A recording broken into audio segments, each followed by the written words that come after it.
They say that life is like a highway, full of twists and turns. That the road that stretches out before you is filled with peril, and also other bad stuff and things. But despite the trials and tribulations we face, there's only one thing you can rely on. Have a great day at work, babe. Family.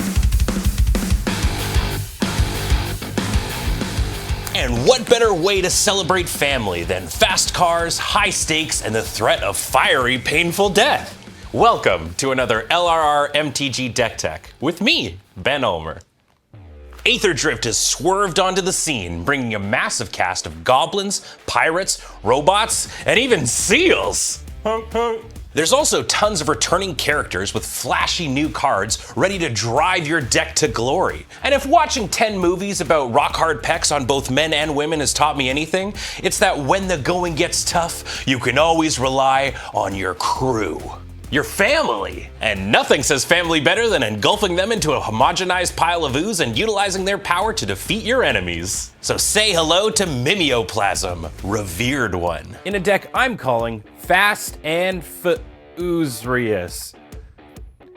It's a work in progress. Mimeoplasm Revered One is a 0/0 legendary ooze for X black green blue that reads, as Mimeoplasm enters, exile up to X creature cards from your graveyard.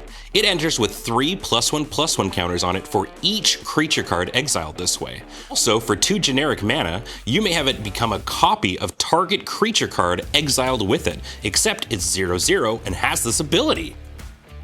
That's right, baby, our favorite giant ooze monstrosity is back, and its graveyard engulfing ability has been reworked to not only allow you to eat as many things as you can pay for, but now you can have Mimeoplasm become any of those things at instant speed. To get our big blobby boy going, we're gonna need ways to fill up our graveyard fast. Cards like Grisly Salvage, Ripples of Undeath, Malevolent Rumble, Newcomer River Churn Monument, and even creature cards like Old Stick Fingers help us get all kinds of nonsense into our bin. And speaking of nonsense, Dredge! Golgari Grave Troll is very tech in this deck, not only because it puts cards into your graveyard, also gives your ooze the ability to remove a single one of its +1/+1 counters to regenerate it. Obviously, you could also run cards like Entomb or Buried Alive if you'd like to up the power level of your deck, but I like to run self-mill cards, and that makes the hits you get different every game, and it makes the strategy feel a little less linear. But that's the best part of Commander, you do you. Now, it's worth noting that you'll be exiling cards from your graveyard to power up Mimeoplasm, but that's not a drawback if you can take advantage of them leaving. For example, cards like the brand new Dredger's Insight, which both mills you when it enters, as well as gains you 1 life each time a card leaves your graveyard. Also, Insidious Roots, Skeleton Crew, and Defiled Crypt will all give you sweet value every time they see something leave your bin. So we know how we're getting things into the graveyard, but just what are we throwing in there? Since this new incarnation of Mimeoplasm doesn't copy the power and toughness of the creature it becomes, we're looking for keywords and abilities that we can cheat into play. Like everyone's brand new keyword soup, Sire of the Seven Deaths. Not only does it give us everything but the kitchen sink, it also makes your ooze pile colorless, which gets around any sort of color-related shenanigans your opponents might have. But in general, you can just run all of the gross creatures nobody wants to see hit the battlefield, like Hullbreaker Horror, Questing Beast, and even Shieldred. This is also a deck that benefits from creatures that have variable power and toughness. So, mill deck superstars like Consuming Aberration and Cruel Somnophage all go very well into our massive oozy pile. Now, I'm partial to gods in decks like these, but my on-again, off-again deity of choice just isn't the right color for this pile. Luckily, there's a new god in town, and she's big, bespoke, and she knows how to croak. Sabsunin, Luxa Embodied, is a little bit of everything our deck wants. She's got great keywords like Indestructible, an ability that gives itself counters and draws cards, and she's a large frog lady who can steppy on things.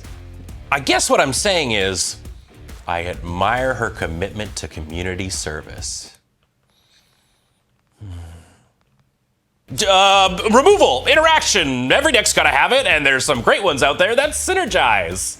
Quagfish should deal with just about any creature or planeswalker for only 2 mana, since you'll have a thick graveyard to power it up.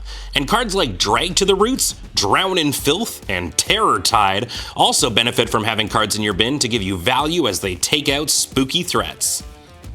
You can also toss in your favorites when it comes to other spot removal. My usual favorites are Return to Nature, Convert to Slime, Tear Asunder, and for a cheeky board wipe, Wave Goodbye. Now, I should warn you that people usually don't like being punched repeatedly by a commander, so they're going to be gunning for your blob. I don't know if that's a euphemism, but what I do know is that there are artifacts to help mitigate the tempo loss if or when you lose your commander. The Ozolith is perfect for a deck that makes a ton of +1/+1 counters, saving them for you if your commander dies, and putting them back on it when it comes scooting back. You can also use Head Shredder to instantly put any lands that you mill into play, helping you pay for any sort of commander costs you might incur later. And if you need cards, turn your ooze into the new Market Back Walker, and then draw a card for each +1/+1 counter on it when it dies. Finally, every deck needs lands, and there's some neat utility ones that you can use for things besides mana. Shifting Woodland is a fast favorite from MH3 that can turn into one of the spooky monsters you throw into your graveyard.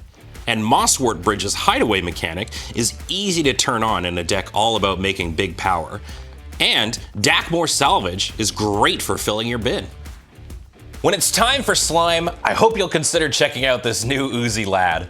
The ability to change into whatever you've exiled with it in a flash is super cool, and you're essentially running a commander who can be any creature in your deck at any time. But usually, you should be the Frog God. She seems really great.